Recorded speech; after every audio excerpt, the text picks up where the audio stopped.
Mga bro, isa na namang malupit na balita sa larangan ng maritime security ang dumating, this time, mula sa Down Under. Si outgoing Australian Ambassador HKU mismo ang nag-anunsyo na magbibigay ang Australia ng karagdagang 110 million pesos na halaga ng drones at maritime domain awareness related tech para sa Philippine Coast Guard o PCG. Ang lakas, mga bro. Kung baga sa tropa, eto yung kaibigan mong tahimik pero biglang bibigyan ka ng high-end gear para lumakas ka sa laban.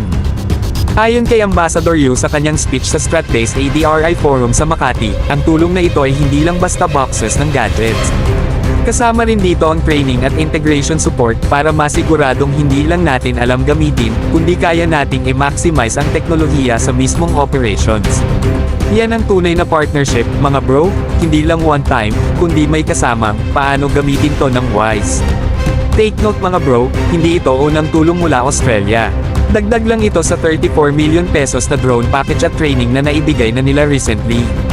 At kung babalikan natin noong April, 20 world-class aerial drones ang itinurn over nila sa atin, isang power move para palakasin ang strategic maritime domain awareness ng PCG. Ibig sabihin, mas malinaw, mas malayo, at mas mabilis nating nakikita ang galawan sa ating dagat. Sa panahon ngayon kung saan bawat pulgada ng karagatan ay may kahulugan, napakahalaga ng mga ganitong suporta.